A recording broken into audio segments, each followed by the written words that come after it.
Hey guys, आज की video में हम अलाइस इन बॉर्डरलैंड सीजन 1 के सेकंड एपिसोड के बारे में बात करेंगे, जिसमें अरिसुको वगैरह बाकी के प्लेयर्स मिलेंगे। सो वीडियो को पूरा देख के चैनल को सब्सक्राइब भी जरूर कर देना। और हाँ, अगर आपने इस सीरीज का फर्स्ट एपिसोड नहीं देखा तो डिस्क्रिप्शन बॉक्स की लिंक से देख लेना। चलिए अब आज की वीडियो को स्टार्ट करते हैं। तो पिछले एपिसोड के एंडिंग में टोक्यो सिटी के ऊपर बहुत सारे लेजर गिरते हैं, तो बिल्डिंग के ऊपर से उसागी वही देख रही होती है और इस एपिसोड की शुरुआत वहीं से होती है, जहाँ पे उसागी लेजर देखते देखते वो अपने पापा के साथ पहाड़ों पे क्लाइंबिंग करती थी। तो वही सोचती है और उसके हाथ में भी पता हो कि वो मैं हार नहीं मानूंगी ऐसा बोलती है। वैसे ही हमें सीरीज का नाम दिखाया जाता है। उसके बाद अरिसु रास्ते पे खड़ी गाड़ियों में जाके देखता है, लेकिन वहाँ की कोई भी गाड़ी स्टार्ट नहीं होती। साथ में एक गाड़ी में उसे सड़ी हुई सब्जियां दिखती है, तो वो वापस एक फर्नीचर के दुकान में रुके होते हैं, तो वहाँ पे जाता है। वहीं पे छोटा IT वाला लड़का होता है, तो उसने मोबाइल, घड़ी, वीडियो कैमरा वगैरह चेक किया होता है, तो जिसमें भी IC चिप्स होती है और जो भी इलेक्ट्रिक सर्किट बोर्ड से चलती है वो चीजें बिल्कुल भी बंद हुई होती है, तो वो थोड़ा शॉक होता है। लेकिन वहीं पे एक रेडियो होती है जिसमें IC वगैरह नहीं होती, तो वो चल रही होती है। साथ में गेम खेलने से पहले उन्हें मोबाइल मिला था, तो वो भी चल रहा होता है। तो अरिसु को वगैरह कुछ भी समझ नहीं आता।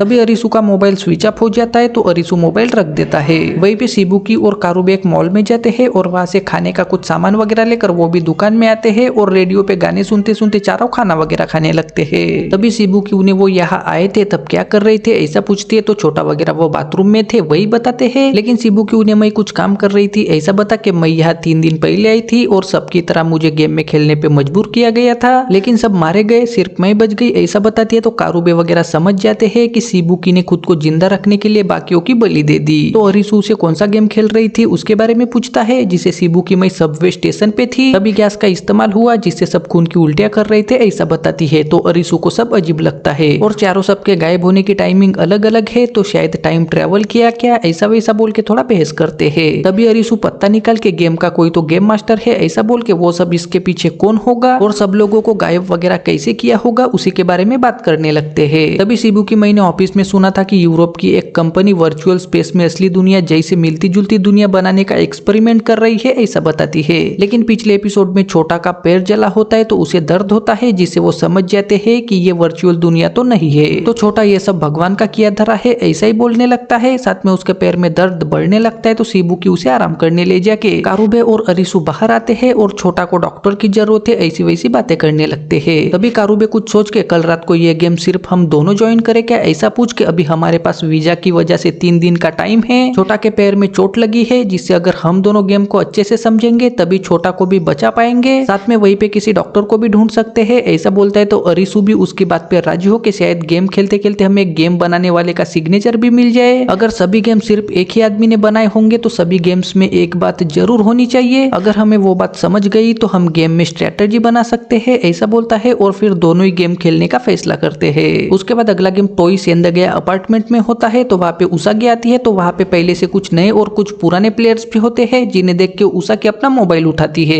तभी वहाँ पे कारुबे और अरिसु भी आता है और वो भी अपना फोन उठाते हैं। तभी वहाँ पे अरिसु को चिसिया नाम का कूल खिलाड़ी दिखता है, तो अरिसु उसे ही देख रहा होता है। तभी एक नया खिलाड़ी अरिसु से बात करना चाहता है, लेकिन कारुबे अरिसु को उससे बात नहीं करने देता। तभी फोन वाली भाभी उनके मोबाइल पे हुकुम की पंजी भेजती है, तो कारुबे थोड़ा शॉक होता है। तभी उनके पास नीतोबे नाम का खिलाड़ी आके बात करता है, तो अरिसु उससे पत्तों के बारे में पूछने लगता है, जिससे नीतोबे उसे ट्रम्प कार्ड का मार्क बताता है कि गेम का स्टाइल क्या है। चिड़ी के पत्तों में टीम की लड़ाई होती है, ईंट में दिमाग की जरूरत होती है और अगर दिल हुआ तो उसमें धोखे का खेल होता है। साथ में नंबर मुश्किलें दर्शाता है, मतलब कार्ड का नंबर जितना बड़ा होगा उतनी मुश्किलें होंगी ऐसा बताता है। तभी फोन वाली भाभी का नोटिफिकेशन आके गेम का नाम टैग है और इसमें अपने आप को टैगर से बचाना है। साथ में जीतने के लिए 20 मिनट में इस बिल्डिंग के सेफ जोन को ढूंढना है, 20 मिनट के बाद इस बिल्डिंग में लगा टाइम बम फट जाएगा ऐसा बताती है। तो सब लोग शॉक होके, उन्हें गेम के बारे में कुछ भी समझ नहीं आता और फिर गेम शुरू होने में 2 मिनट का टाइम होता है, तो सब लोग बिल्डिंग में चारों तरफ फैलने लगते हैं।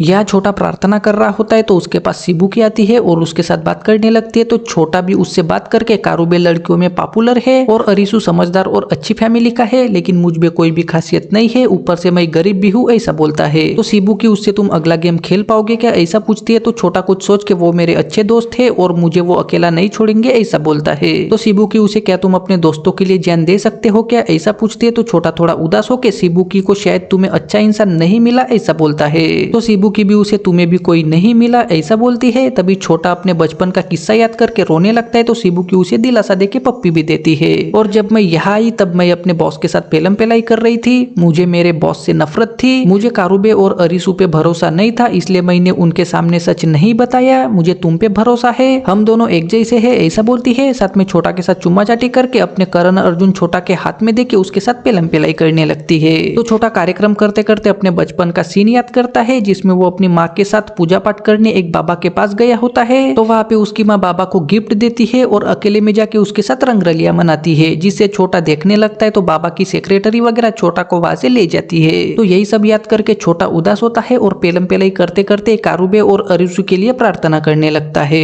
वहीं पे बिल्डिंग में कारुबे और अरिसु के साथ नीतोबे भी बात करते करते जाने लगता है। उसागी भी एक फ्लोर पे जाती है, लेकिन चीसिया एटीट्यूड में सबसे ऊपर वाले फ्लोर में जाके नीचे के सब लोगों पे नजर रखने लगता है। वहीं पे अगुनी नाम का तगड़ा खिलाड़ी भी आता है। तो चीसिया उसे हाथ दिखाता है, लेकिन अगुनी अपने दोस्त के साथ एटीट्यूड में वहां से चला जाता है। तभी थोड़ी देर में गेम स्टार्ट होके फोन वाली भाभी टैगर आ रहा है ऐसा बताती है। वैसे ही एक सायरन बजती है, तो सब लोग शौक होके टैगर को देखने लगते हैं। वहीं पे अरिसु और कारुबे एक एक दरवाजा खोल के देखने लगता है। तभी उन्हें गोलियां चलने की आवाज आती है, तो वो शौक होके देखने लगता है। तो वहाँ पे पट से लाश गिरती है, जिससे वो डर के चुपके से देखने लगते हैं। तो वहाँ पे टैगर घोड़े का मास्क लगा के उसके हाथ में बंदूक होती है, जो अरिसु पे वगैरह भी चलाता है। तो वो पट से भागने लगते हैं और नीतोबे दूसरे रास्ते में भाग के अरिसु कारुबे को लेकर छुप जाता है। वहीं पे टैगर एक एक खिलाड़ियों को ढूंढ के मारने लगता है। तो एक खिलाड़ी भागने की कोशिश में लेजर वाली दीवार से बाहर निकलने की कोशिश करता है, वैसे ही वो लेजर से मारा जाता है। तो अरिसु और कारुबे ऊपर के फ्लोर से टैगर को चुपके से देखने लगते हैं और वो डायरेक्ट गोली मार देता है। तो अरिसु का भी दिमाग काम नहीं करता। तभी उन्हें लगता है कि टैगर ने उन्हें देख लिया है, जिससे वो पट से दीवार के नीचे छुप जाते हैं। लेकिन टैगर गोली नहीं चलाता। तो अरिसु के दिमाग की बत्ती जल के उसे समझ जाता है कि टैगर ने घोड़े का मास्क पहना है, उस वजह से उसे ठीक से नहीं दिखाई देता। तो अरिसु कुछ सोच के पट से बिल्डिंग के बाकी के लोगों को भी टैगर की कमजोरी के बारे में बता के हम एक दूसरे को उसकी लोकेशन बताएंगे और साथ में सेफ लोकेशन ढूंढेंगे ऐसा बोलता है। तो उसागी कुछ सोच के अरिसु के प्लान में शामिल होकर वो टैगर की लोकेशन बता देती है।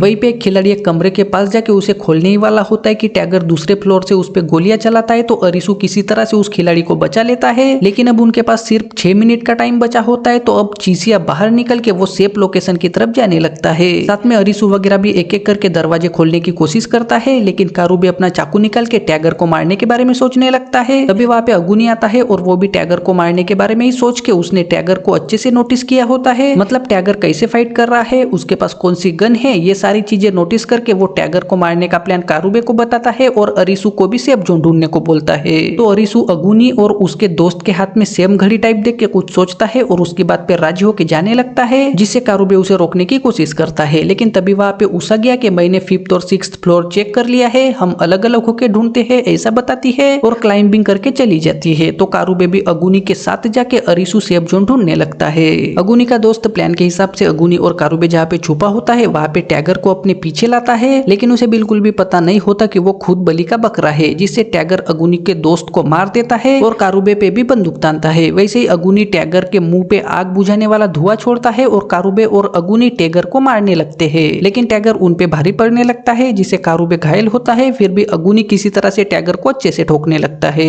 यहाँ अरिसु एक एक करके सभी कमरे खोलने की कोशिश करता है और वो सोचने लगता है कि कौन सा कमरा सेफ जोन होगा। तभी उसे उसने जिस खिलाड़ी को बचाया था वो कमरा दिखता है और वो सोचने लगता है कि आखिर टैगर ने दूसरे फ्लोर से उस पे गोलियां क्यों चलाई थी, जिससे वो समझ जाता है कि वही सेफ जोन वाला कमरा है। तो अरिसु पट से उस कमरे के पास जाता है। तो वहाँ पे चीसिया भी आता है, लेकिन अरिसु टैगर यहाँ पे रुका क्यों नहीं ऐसा सोच के कमरा नहीं खोलता। लेकिन उनके पास अब सिर्फ 3 मिनट का टाइम बचा होता है। तो अरिसु दरवाजा खोल के चीसिया के साथ कमरे के अंदर जाता है, लेकिन वहाँ पे भी एक और टैगर होता है जो उन पे फायर करने ही वाला होता है कि अरिसु चीसिया के साथ बच के चीसिया पट से अपने गैजेट से टैगर को झटका देता है, लेकिन फिर से टैगर उन पे हमला करने लगता है। तो चीसिया कमरे के बाहर निकल के अरिसु कमरे में ही छुप जाता है। तभी उसे दीवार पे 2 बटन दिखते हैं, जिसे वो समझ जाता है कि दोनों बटन को एक साथ दबाना होगा, जिसके लिए 2 खिलाड़ी चाहिए होते हैं। तो अरिसु खिड़की से सबको सेफ जोन अपार्टमेंट 406 में है, लेकिन इसमें 2 लोगों की जरूरत है ऐसा बताता है। तभी टैगर उसके पास आता है और उस पे हमला करने लगता है। तो अरिसु टैगर से बचने लगता है। तभी वहाँ पे क्लाइंबिंग करके किसी तरह से उसागी आती है, साथ में चीसिया भी आता है और वो उसागी को अपना गैजेट देता है। तो उसागी टैगर को झटका दे के टाइम खत्म होने ही वाला होता है कि अरिसु और उसागी पट से वो बटन दबा देते हैं, जिससे बम नहीं फटता और वो गेम जीत जाते हैं।